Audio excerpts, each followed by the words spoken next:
কান্দিতে nomination জমা দিলেন তৃণমূলের দুই প্রার্থী। শনিবার কান্দি এসডিও অফিসে মনোনয়ন জমা দেন খড়গ্রামের তৃণমূল প্রার্থী আশিস মার্জিত ও ভরতপুরের তৃণমূল প্রার্থী মোস্তাফিজুর রহমান।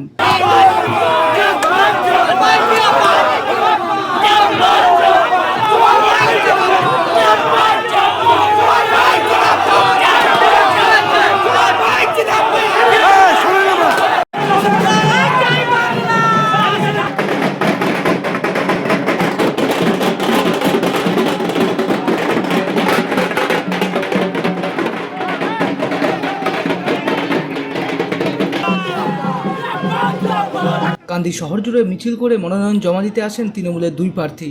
ঢাকঢোল বাজিয়ে শহর জুড়ে মিছিলের পর এসডি অফিসে আসেন ভরতপুরের তৃণমূল প্রার্থী মোস্তাফিজুর রহমান।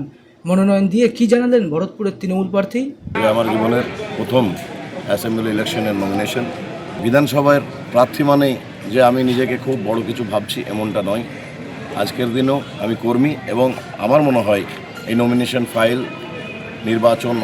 নির্বাচন পরবর্তীতে 69 নম্বর ভরতপুর বিধানসভায় যে জয় জয়কার হবে তারপরেও আমার দায়বদ্ধতা বেড়ে যাবে এবং আমার মনে হয় সেই কর্মীসুলভ আচরণ তারপরেও আপনারা দেখতে পাবেন।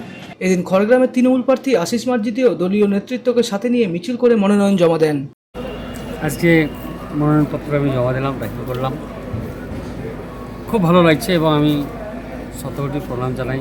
মনোনয়ন দাখিল করতে আসার সময় দেখলেন যে আমার খড়গ্রামের সমস্ত স্তরের নেতৃত্ব, সমস্ত স্তর, আমার ব্লক সভাপতি শাশ্বত খাটি, শেফাজুল হোসেন, আমাদের সঞ্জিত দাস থেকে আরম্ভ করে আমার শান্তনু সাহা, সবাই এবং এলাকার সমস্ত শাখা সংগঠন, অঞ্চল সভাপতি, অল প্রধান, পঞ্চায়েত সমিতি মেম্বার সমস্ত এবং ব্লক স্তরের নেতৃত্ব, জেলা স্তরের নেতৃত্ব সবাই মিলে সাধারণ কর্মী সবাই এসে আনন্দ উৎসাহের সহিত তারা সম্বোধ দিয়েছে, এসেছেন।